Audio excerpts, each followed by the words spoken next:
Hello student, KJ knowledge hub के YouTube channel में आपका स्वागत है। तो आइए आज हम लोग सामान्य ज्ञान के भाग 55 में कुछ नए प्रश्नों के ऊपर बारी बारी से चर्चा करते हैं।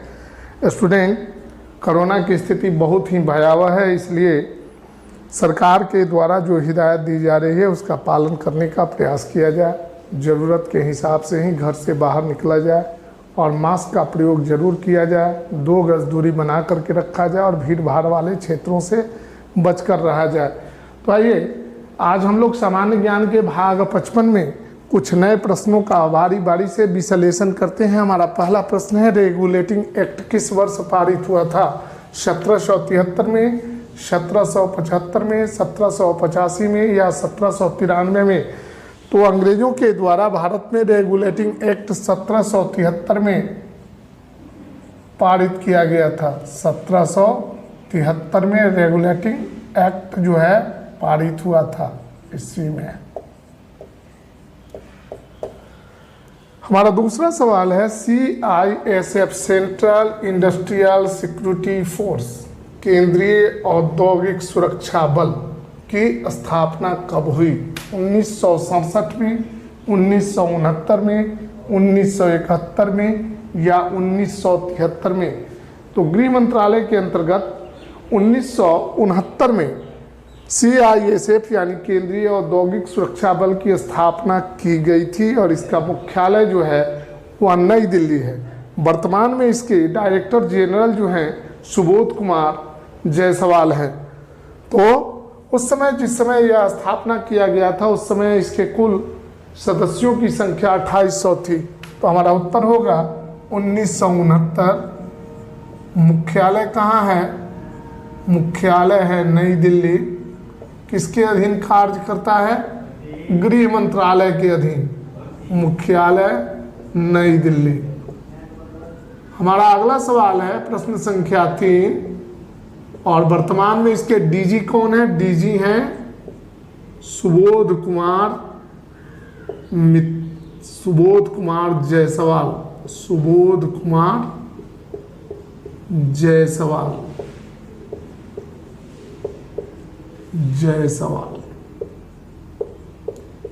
स्टूडेंट, हमारा प्रश्न संख्या 3 है, भारत का प्राचीनतम विशाल उद्योग कौन है? कागज उद्योग, जूट उद्योग, सूती वस्त्र उद्योग और या लौह इस्पात उद्योग? तो आपको यह ज्ञात होगा कि भारत में सबसे ज़्यादा रोजगार जो है वह वस्त्र उद्योग, सूती वस्त्र उद्योग के अंतर्गत ही आता है और यह भारत का सबसे प्राचीन एवं विशाल उद्योग है।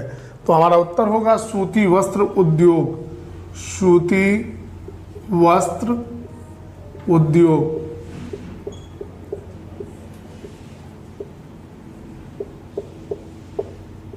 ये भारत में सबसे ज्यादा रोजगार देने वाला क्षेत्र है। प्रश्न संख्या 4, अंतर्राष्ट्रीय तिथि रेखा कहां से होकर गुजरती है? 0 डिग्री अक्षांश से या 0 डिग्री देशांतर से या 66.5 डिग्री अक्षांश से या 180 डिग्री देशांतर से?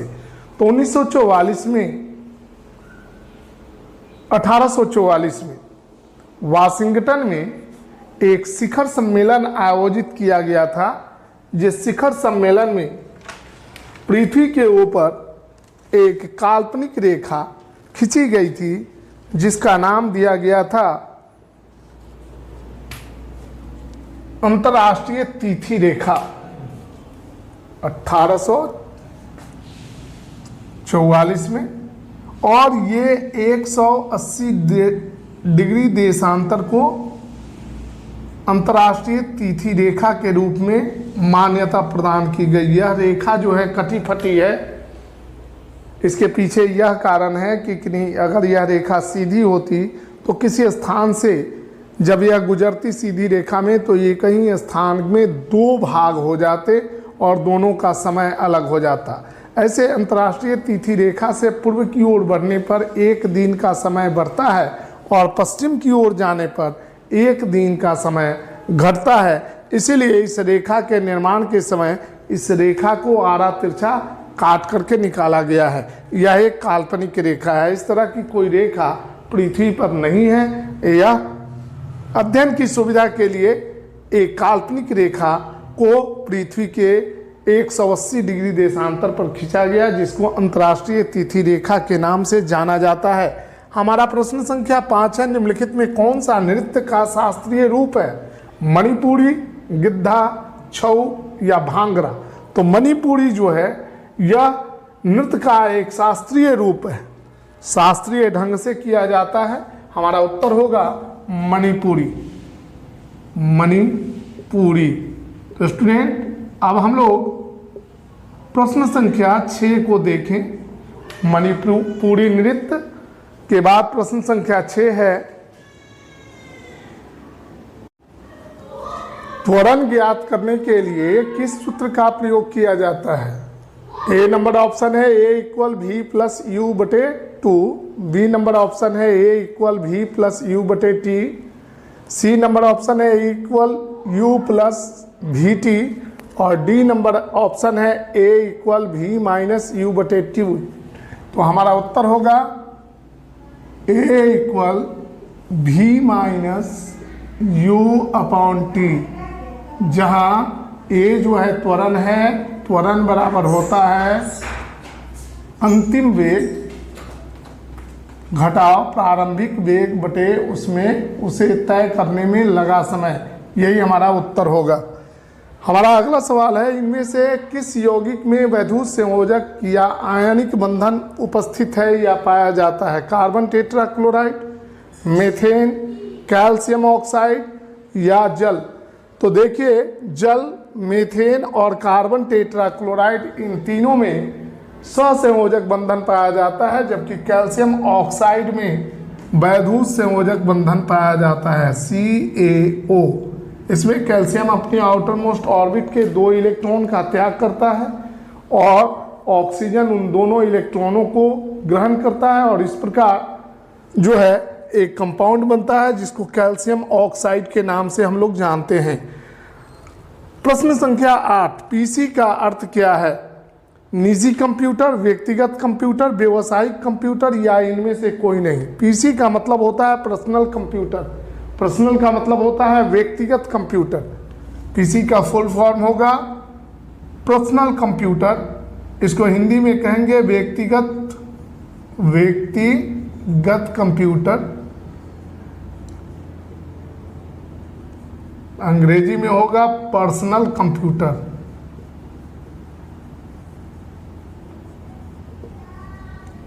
हमारा अगला सवाल है प्रश्न संख्या 9, इबोला क्या है? एक कवक है, जीवाणु है या प्रोटोजुआ है या विषाणु है? कवक को फंजाई कहते हैं, जीवाणु को बैक्टीरिया, प्रोटोजुआ को प्रोटोजुआ, विषाणु को वायरस कहते हैं। तो इबोला जो है अफ्रीका महादेश के नाइजीरिया में त्राहिमाम मचाया था। बहुत सारे लोग जो है इबोला वायरस के कारण मारे गए थे हाल ही के दिनों में। तो इबोला क्या है? एक विषाणु है और इससे जो बीमारी होती है वह बहुत ही खतरनाक होती है। इबोला क्या है? विषाणु। विषाणु का मतलब वायरस, वायरस। हमारा प्रश्न संख्या 10 है, राज्य स्तरीय मानव विकास रिपोर्ट जारी करने वाला भारत का प्रथम राज्य कौन है? केरल, मध्य प्रदेश, उत्तर प्रदेश या राजस्थान? तो 1995 में राज्य स्तरीय मानव विकास रिपोर्ट जारी करने वाला भारत का पहला राज्य मध्य प्रदेश था। मध्य प्रदेश कब जारी हुआ था? पहली बार मध्य प्रदेश ने मानव विकास रिपोर्ट को जारी किया था 1995 में। 1995 में। तो स्टूडेंट अब हम लोग देखते हैं प्रश्न संख्या 11। हमारा प्रश्न संख्या 11 है, देखते हैं प्रश्न संख्या 11। इनमें से कौन सा नगर सिंधु घाटी सभ्यता के बंदरगाह नगर थे? लोथल एवं सुतकांगडोर, कुंतासी, अल्लाहदीनो एवं बालाकोट। डी नंबर ऑप्शन है सभी। तो लोथल जो था गुजरात में था, ये बंदरगाह नगर था। सुतकांगडोर जो है ये दक्षिणी बलूचिस्तान में अवस्थित था, यह भी एक बंदरगाह नगर था। कुंतासी जो है गुजरात के मोरबी जिला में अवस्थित है, यह भी एक बंदरगाह नगर था। अल्लाहदीनो कराची से 40 किलोमीटर दूर अवस्थित है, जबकि बालाकोट जो है कराची से 80 किलोमीटर दक्षिण में अवस्थित है। ये दोनों नगर भी बंदरगाह नगर थे। इस प्रकार हमारा उत्तर जो होगा सभी होगा, सभी।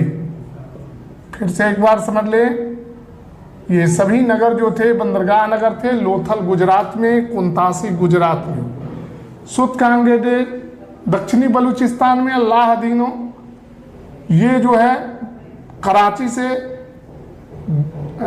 20 किलोमीटर दूर है, 40 किलोमीटर दूर, और बालाकोट भी कराची के दक्षिणी भाग में 40 किलोमीटर दूर अवस्थित है। हमारा अगला सवाल है, अंतर्राष्ट्रीय हॉकी मैच की सामान्य अवधि कितनी होती है? 60 मिनट, 70 मिनट, 80 मिनट या 90 मिनट? तो अंतर्राष्ट्रीय हॉकी मैच की सामान्य समयावधि पहले 70 मिनट हुआ करती थी, लेकिन वर्तमान में hockey federation, international hockey federation ने जो है इस हॉकी अंतर्राष्ट्रीय हॉकी मैच की समयावधि में कमी की है और यह 60 मिनट की हो गई है। 60 मिनट वर्तमान में 60 मिनट है, और 20-20 मिनट के लिए 3 बार गेम को खेला जाता है। अगला सवाल है, जल के अंदर पड़ी हुई मछली किस कारण से अपनी वास्तविक गहराई से कुछ ऊपर उठी हुई दिखाई देती है? प्रकाश के परावर्तन के कारण, प्रकाश के ध्रुवण के कारण, प्रकाश के विवर्तन के कारण या प्रकाश के अपवर्तन के कारण? तो स्टूडेंट, जल के अंदर पड़ी हुई मछली या किसी ग्लास में जब हम पेंसिल को डालते हैं तो वो थोड़ा सा ऊपर उठी हुई, मुड़ी हुई प्रतीत होती है, या सिक्का थोड़ा ऊपर उठा हुआ प्रतीत होता है। ये सारे कारण जो है प्रकाश के अपवर्तन के कारण होते हैं। हमारा उत्तर होगा प्रकाश के अपवर्तन के कारण, प्रकाश के अपवर्तन के कारण।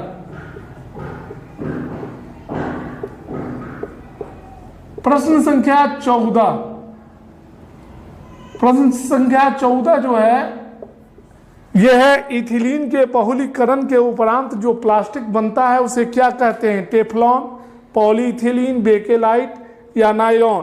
तो इथिलीन के बहुलीकरण के उपरांत जो प्लास्टिक बनता है उसे पॉलीएथिलीन या पॉलीथीन कहते हैं। पॉलीथीन, पॉलीथीन या पॉलीएथिलीन कहते हैं। तो स्टूडेंट, हमने आपके समक्ष अब तक 14 प्रश्नों को रखा है। अब हमारा अंतिम प्रश्न जो है 15 नंबर, वह है, उसको देखते हैं हम लोग।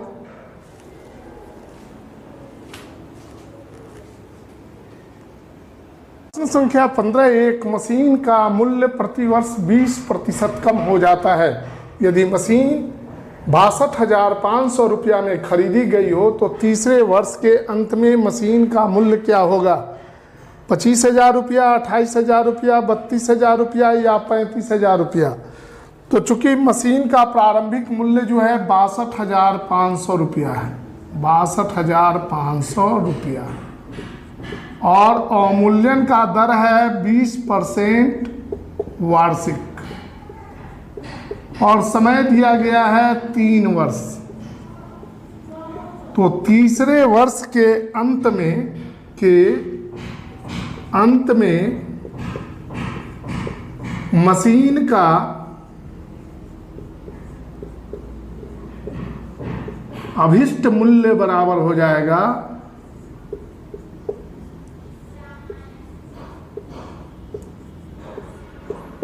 62,500 और 1 माइनस 20/100 का पावर 3, 20 एकाई 20, 20 पचे 100 बराबर हो जाएगा 62,500।